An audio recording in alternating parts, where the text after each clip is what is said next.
Admiral Studeman, you described, China's willingness to employ a number of tactics, both maybe current and sort of being prepared for foreseen tactics to harvest technology.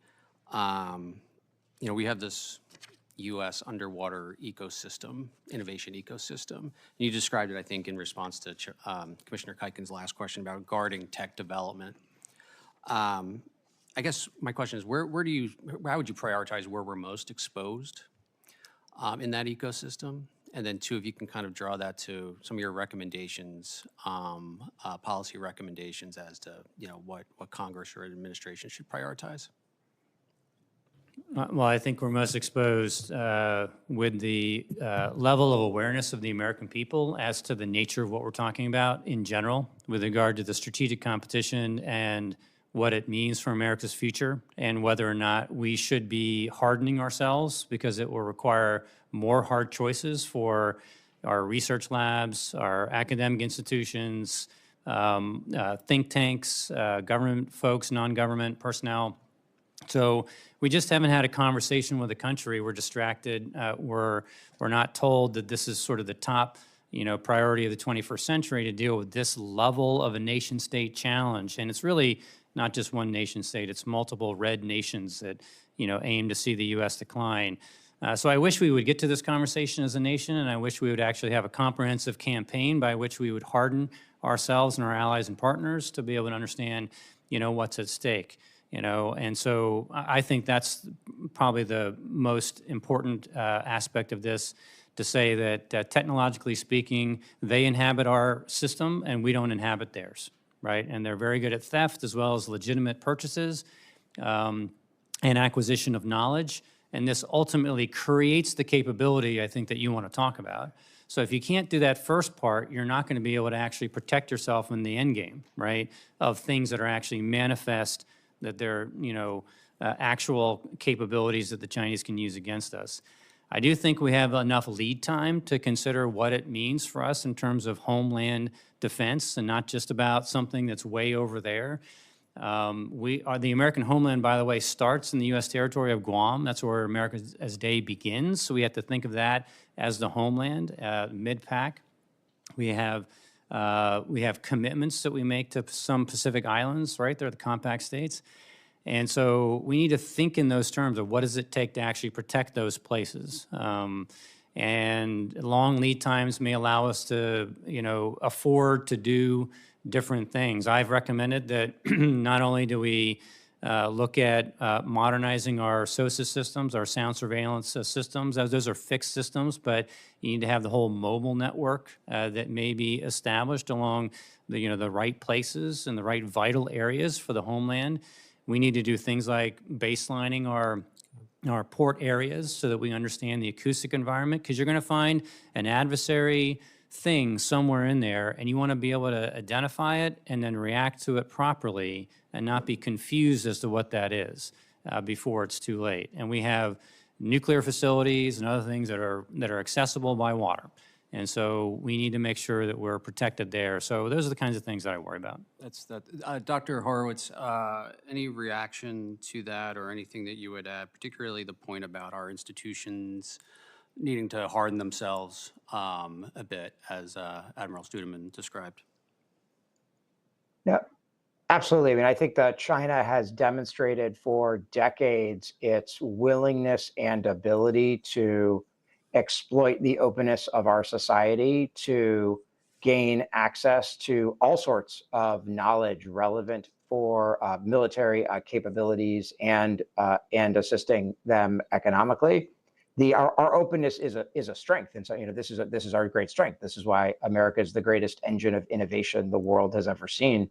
But we face constraints in that regard, especially I think in the basic research kind of arena where it's hard to, Admiral Studeman was pointing to some of the security challenges we can sometimes face. It's hard to close things off or even advocate for closing things off in some cases, because the impact might be to undermine the ability of some of our great institutions to pursue many of the innovations that they have been pursuing. And so there's a there's a balance here, and it's been really challenging for the United States to, I think, recognize some of these security threats and act against them. But there's clearly more we need to do in that arena. Great. Okay. Thank you.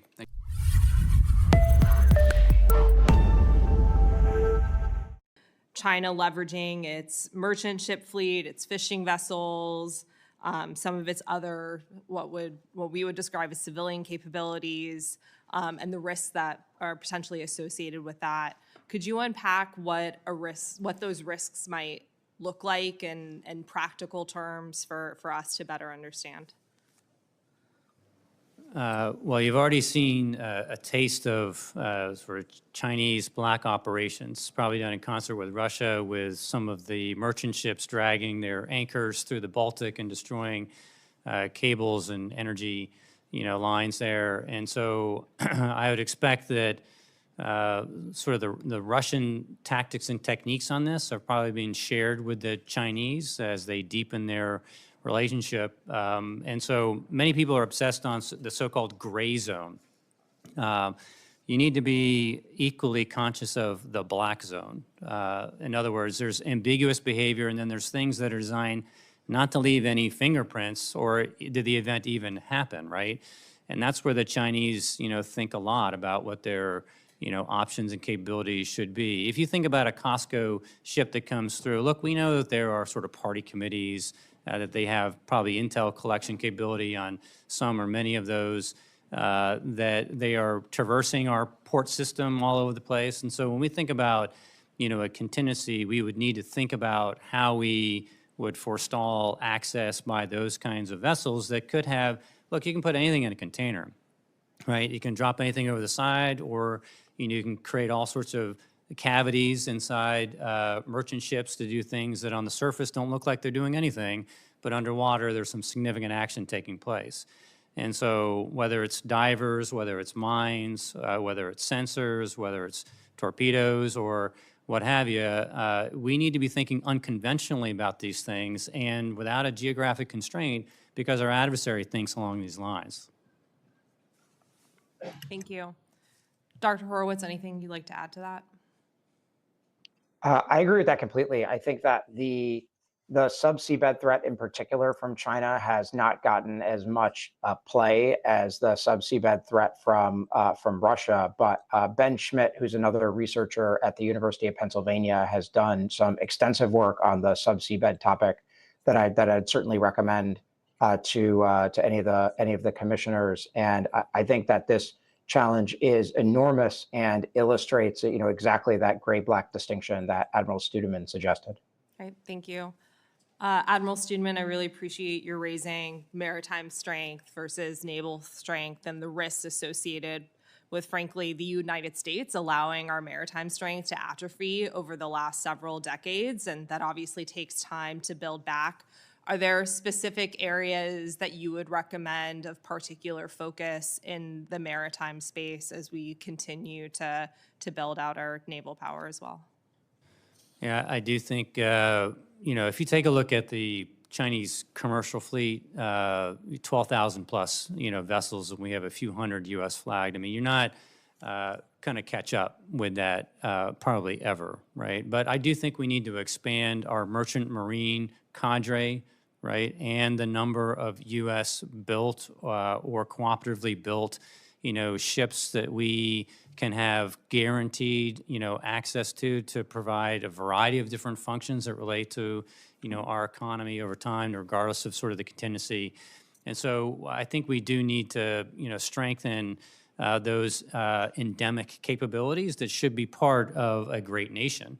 And I do think that, the president, the executive orders that have been issued about how to rebuild the maritime industry, those things should be campaigned on, intensified, followed through with thoroughly, because everything that was outlined in that, initial executive order needs to be part of our future there. And I hope we robustly pursue it under this administration and regardless of whatever administration may follow, to continue to keep the knots up in producing, what's described, because I do think that that was a very accurate assessment, a diagnosis of where we are, and we have too many infirmities and where we need to be. Thank you.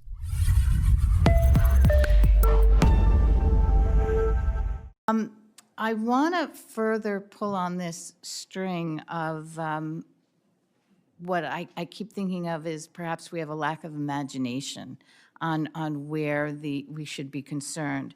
So, Admiral Studeman, you have one particular paragraph where you talked about how China has also masterminded the ability to legitimately buy and illicitly steal technology.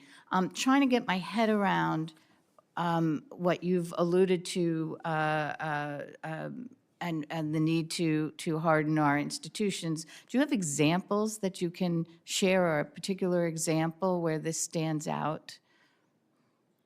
So when I was wearing a uniform, I was once asked about something similar, and I talked with the Naval Criminal Investigative Service to find out exactly how many cases of what kinds of naval technology the Chinese have been licitly or illicitly been after. And it turns out that I had to go onto the second page, and I was not done with the amount of aggressive Chinese collection by any means possible to go after naval technology. That's just one warfare area, right? This is spread across all of, our different sectors, whether it's aerospace, all the way through land warfare, cyber, electromagnetic, et cetera. Look, this is a massive sort of millions and millions of grains of sand, collection by hook or by crook that targets almost every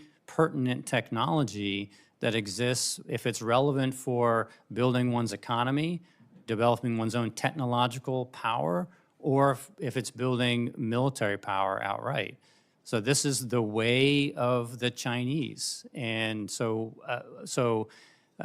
if you're looking at specific technologies, it's better to ask what technology has not been, pursued, because you may get a few items. And is it from relationships with research institutions, from manufacturers, from the corporate world, or all of the above? All of the above.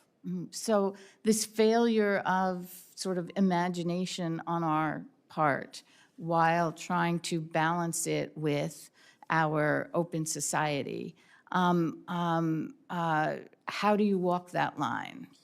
Yeah, I do think that, first of all, our counterintelligence capability is too small.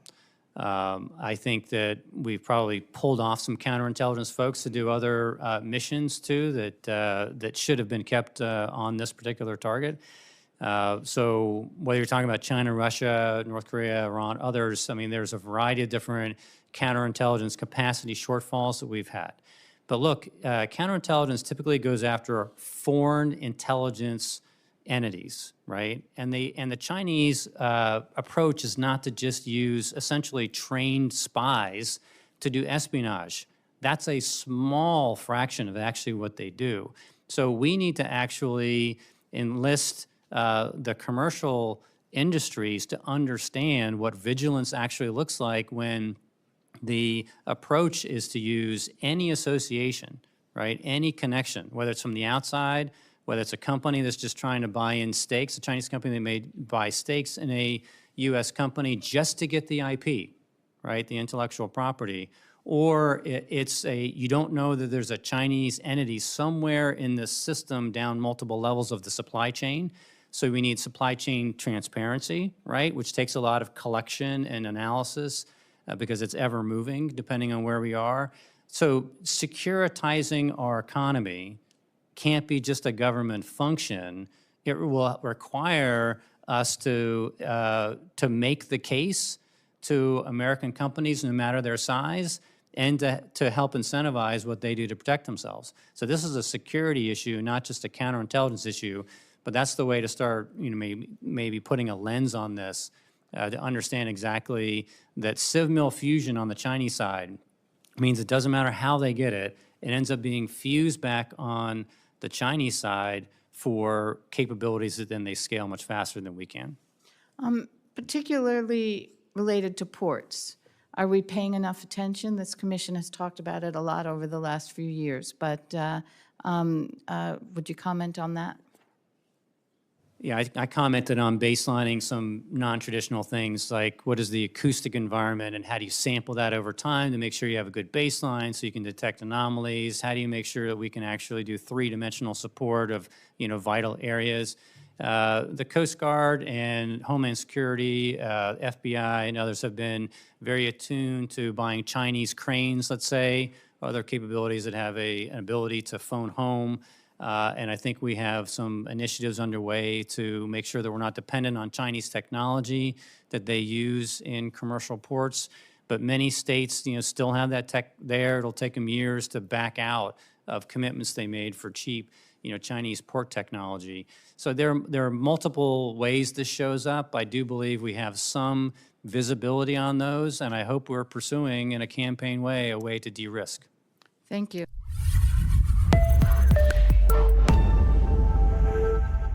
One topic that we spent very little time talking about so far has been torpedoes. I understand that the Chinese are working on a new heavyweight torpedo. There have been advances in supercavitation for years. Question for both of you, how much time do you spend worrying about Chinese torpedo advances?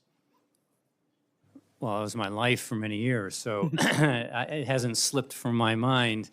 And I mentioned that with regard to the transoceanic torpedo, so that you can look lightweight torpedoes in numbers and placed in the right areas can be devastating as well. And so you don't disregard any of that. But we do need to be mindful, and this goes back to the China-Russia connection, whether or not the Russians would make the Chinese privy to everything that they've learned about their Status 6 or Poseidon torpedo, which is a nuclear powered, nuclear armed torpedo that can go across entire oceans at depth, let's say about 3,000 feet at high speed, 100 plus miles an hour. What is the challenge of detecting it and dealing with something of that nature? Whether it's conventional or nuclear, that's not just a STRATCOM question, right? This is a question we need to take a look at, and we need to have a fine-tuned understanding of exactly, therefore, the Russians may be sharing with the Chinese in this kind of strategic weaponry, right? And so we have to look at the entire family, but I do worry about some more than others. The Chinese, if you look at, it's not just the torpedo technology in this context. Something like the YJ-19, which is a hypersonic designed to be launched from Chinese torpedo tubes, I think is another example of a kind of technology they're working on in this context. And they're also looking at, in the same way that the United States is looking at this in some context, edge compute and what they can do with edge compute in some of their new heavyweight torpedoes to make them smarter and more accurate, especially at longer ranges. And I would just double tap what Admiral Studeman said about the Poseidon, which is an incredibly dangerous way of piece of military technology. At the end of the day, at least I'm not familiar with any evidence China has said they would replicate it in the short term, but it certainly seems plausible that they might think about that over time. Particularly to, again, put more pressure on the U.S. and the undersea. If I could just follow up, there's a little bit of hint based on papers that have been written about the Chinese talking about this, and so that's the source of my concern. We've spent some time reviewing the personnel pipeline for Chinese submariners, including the process for recruiting to the PLAN Submarine Academy. The numbers I've seen have been, I think, shockingly low in terms of the recruitment numbers, but how would you say that the Chinese recruitment pipeline for submariners compares to the U.S. side, both quantitatively and qualitatively? Well, I think the average U.S. submariner, given what they need to pass in terms of tests, they are probably the smartest folks that we allow in any community right there. So I don't think that the average Chinese submariner would ever compare to the average American submariner. The Chinese have, a lower base, I guess, from which to work, and that's a testament to some of our academic institutions and the quality people that we produce. But the Chinese have identified this as a problem, and they're searching for ways to improve everything about their training and their operations, including the talent pool that comes in. I think we'll maintain an edge there for a long time to come. Yeah, I would add that I think people here are certainly our comparative advantage. And this gets back to something that I think I can't remember who said at the end of the first session of this hearing, which is the potential, what we call the uncertainty about China's ability to operate some of these capabilities. Nearly all of the things that we have been talking about in the context of China's Navy, involve technology. Involve technologies. With people as our comparative advantage, that gives us an operational edge that it is difficult to quantify at times. And in some ways, that's why if they fix their submarine pipeline and can get more talented people in, that might chip away in some ways at undersea superiority even more than specific technologies over time. Because I think Admiral Studeman is absolutely right that we have an edge in this space. Thank you.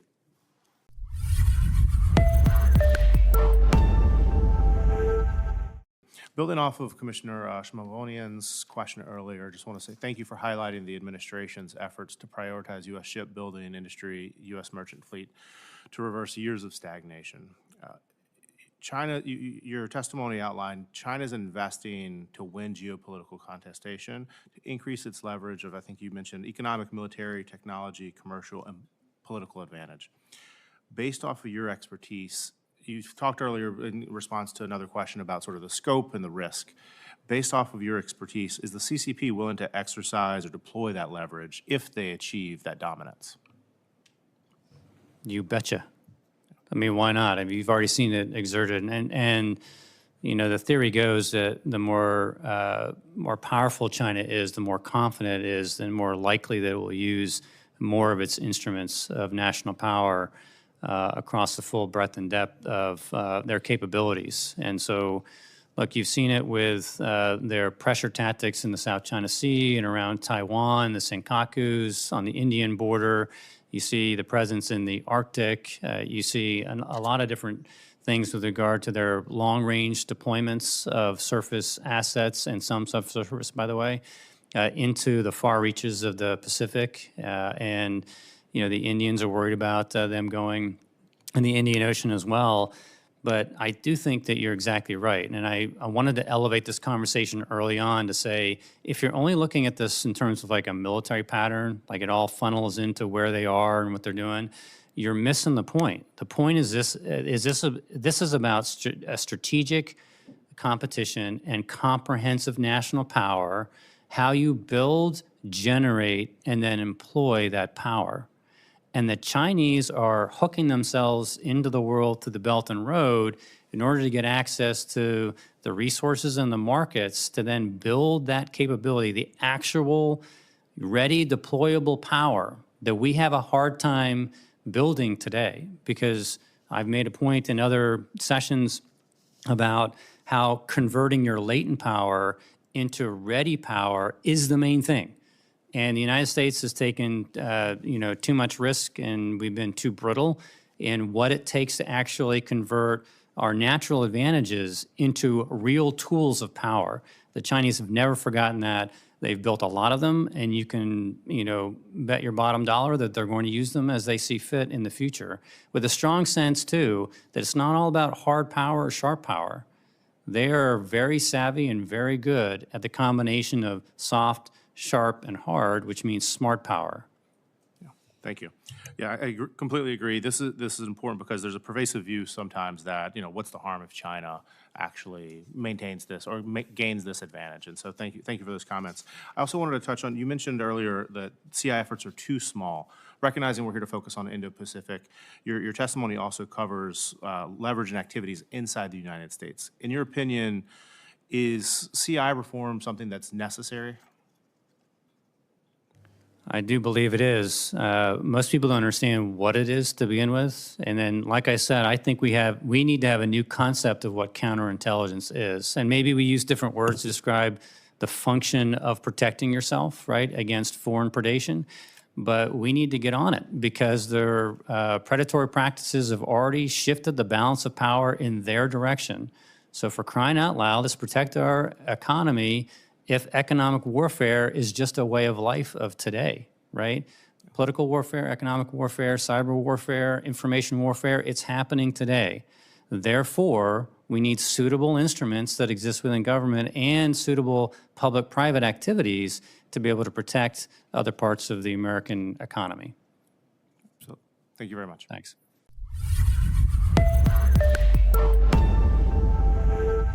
The U.S. is failing at open source collection.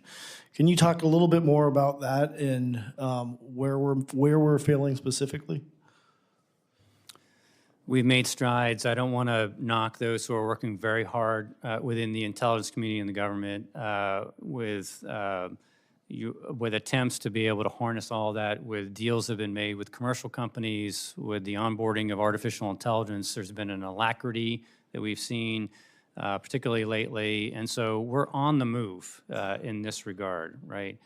You have a Chief Digital Affairs Office, for example, inside the Pentagon that works on trying to mainstream these capabilities and speed up and accelerate our access to them.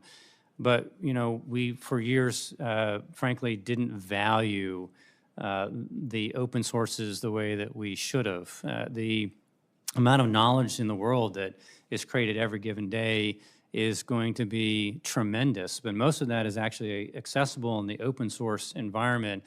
And so my view is that classified sources are very important, but they will need to enrich the open sources after we do the tradecraft thing of validating and getting confidence levels on all those, versus the other way around, which has been the culture of the intelligence community for too long, which is that the open sources might maybe enrich my classified deck of understanding. So I think we need a culture shift. I think it's underway. Probably not happening fast enough for my taste, but I do think that a lot of enlightened people are trying to get after it.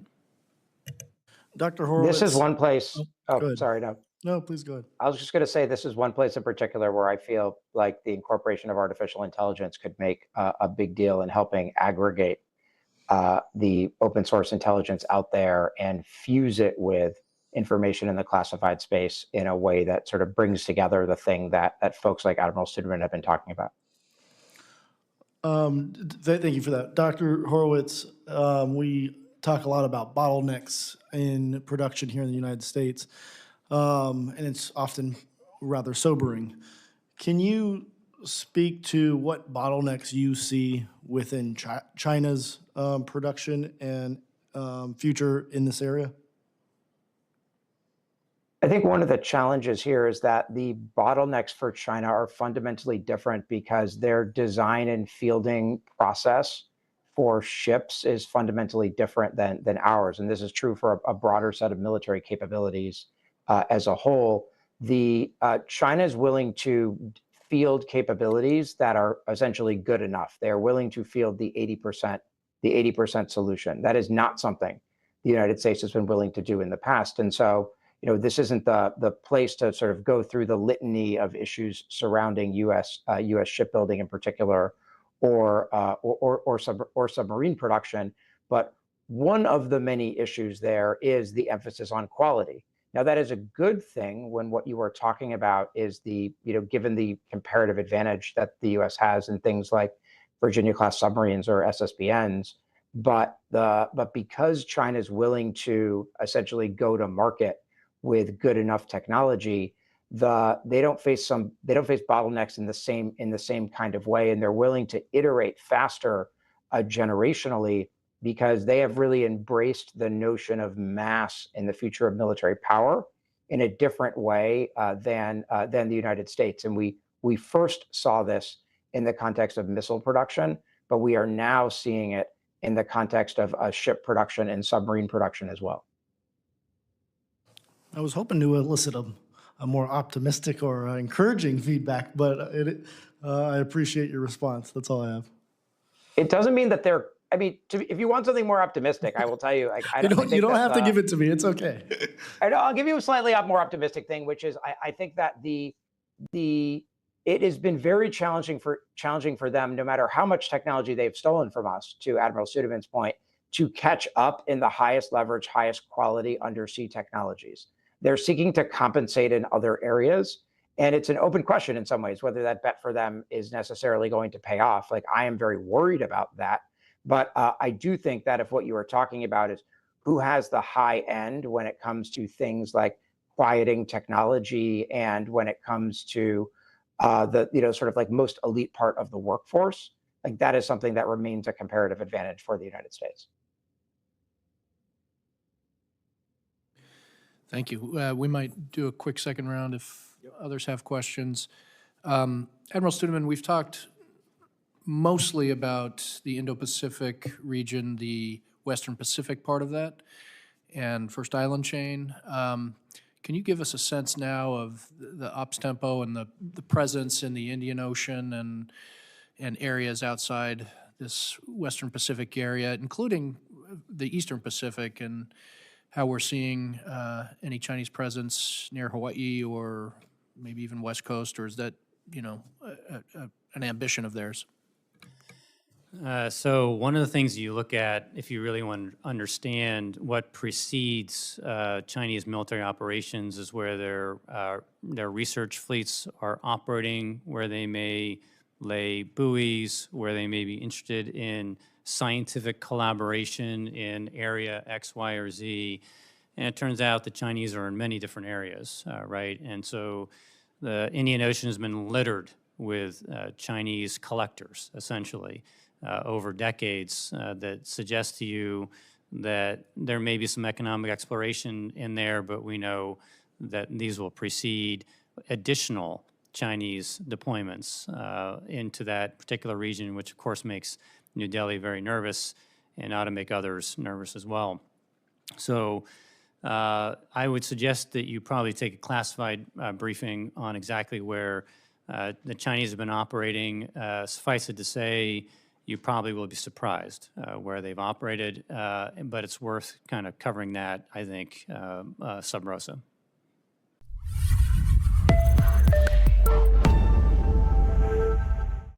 As I was listening to both of your answers on the industrial base, I take this sort of mildly dark view that the U.S. industrial base will get there eventually, but it's probably not going to happen fast enough, and it won't deliver capability fast enough. So I sort of go to the allies and partners space and always think about, like, what countries really do we have that we're close with that we can rely on to help us scale while we sort of build out the capacity of industry. And so India, Japan, Korea, maybe the Scandinavians and the Nordics come to mind. Is that a bad way to think about it, or is that the right way to think about it, or something else? No, I think it's the right way to think about it. I think we need to have more tubes and more firepower, and I say this because that's the way the Chinese think, right? Ultimately, as they do the correlation of military forces, it's one of many political and international factors that they might consider, as they contemplate whether or not to move against Taiwan or anything else. And so they rate us, right? They scientifically rate all of our platforms and what they can do. And platforms with bigger firepower, frankly, scare them more. And we are, when we take a look at what happens in the late 80s, we end up decommissioning our SSGNs, right? There's 154 tubes, that's 600 plus tubes, right? And the Chinese know we're decommissioning our SSGNs, and so that matters. So what is there to replace that? Now you have the Virginia class. It may take 12 VLS tubes on current blocks into 40 later on in the Block 5.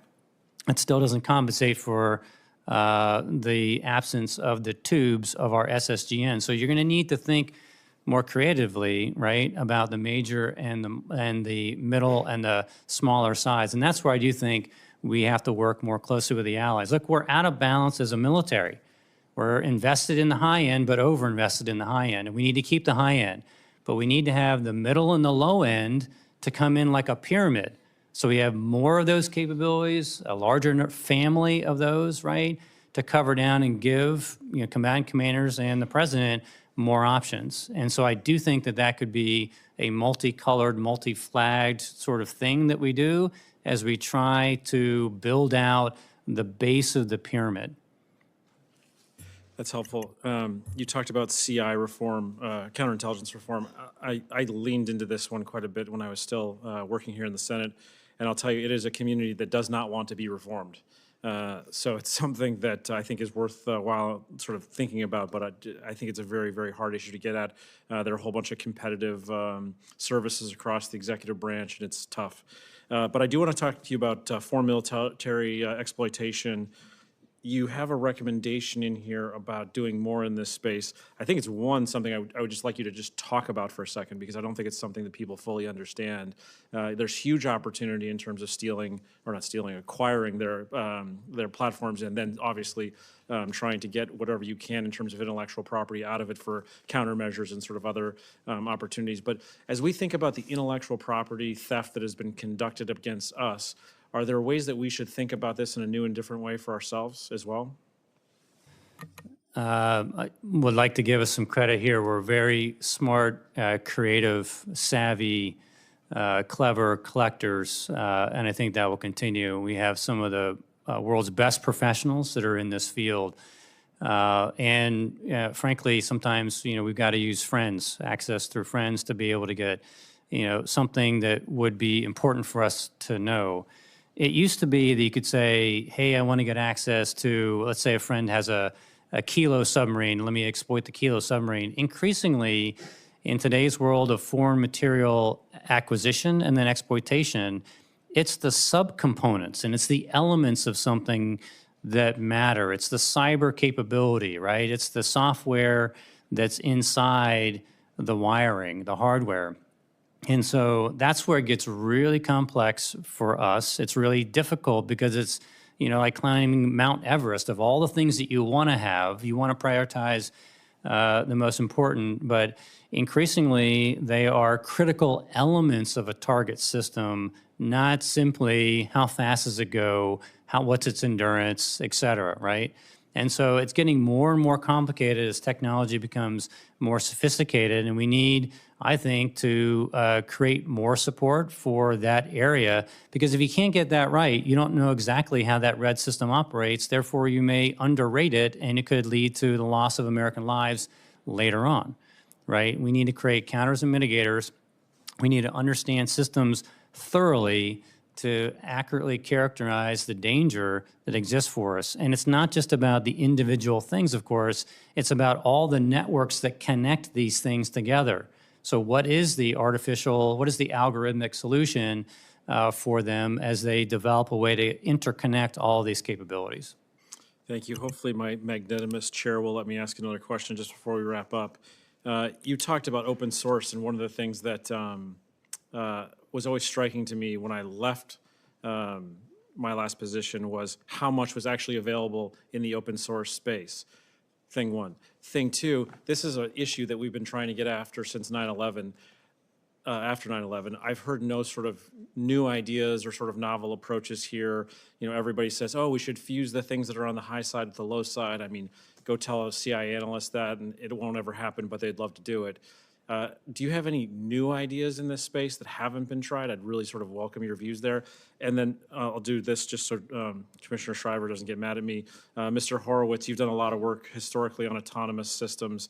You didn't really talk about it here, but I mean, this feels like one of these things that's just not ready for prime time. At least that's what we heard from Admiral Seif. How should we think about this? Because this is, we're seeing it in Ukraine every day that this is the future. So how do we get there, and how do you think about it today? So I'll start with that first question, and I appreciate it because I do think that if government intends to do it all, government will fail, right? We have so many restrictions that have grown over the decades on what we can do with information that we don't know how to actually shed these rules. We've minimized ourselves into spaces that have prevented us from doing things at speed and with deep insight. And so I think we're going to need to depend more on commercial companies that, guess what, have a great deal of skill in acquiring massive amounts of information and deriving knowledge and insight. So the beauty of the future, in my view, is not to try to make government do anything. You can improve beyond where they are for sure, and some things are happening. But the real music, to me, the real symphonic effects you're going to get, the better knowledge you're going to acquire faster for the protective or the option effects that you need, come with trusting other companies to be in partnership with the U.S. government to provide what only they can provide, right? Because they may be better at actually anonymizing, metadata, so they never have to worry about getting a, U.S. name or, any U.S. information involved there. They figured it out, right, in many places. And so I think that's where we need to be more serious about what does our partnership look like with which companies that can actually, do this already today. Thanks. That's a great question. I would add that, in the context of what I think we need for the future of the Navy, which is a high-low mix between our high-end, more exquisite capabilities and more what I've called precise mass, there's a real opportunity here, frankly, in combination with allies and partners, to get back to your earlier question, in using yacht yards as the basis to sort of build and field more of those low-end capabilities. Think collaborative combat aircraft, but for the surface Navy, which gives you more shooters as well, in combination with increasingly autonomous systems. And communication is an issue undersea. That's in some ways the issue with having something like an autonomous weapon system undersea. But you could imagine more simple variants that are pre and placed, sort of slightly fancier than what you would imagine a naval mine as, that you could pre-position and then activate in the context of a crisis situation or at the outset of a conflict. So I think there are a lot of potential opportunities for autonomy in the undersea, precisely because it's this arena where communication is more difficult. So having effectively operated autonomous systems would be incredibly useful. That was great. Thanks, Mike.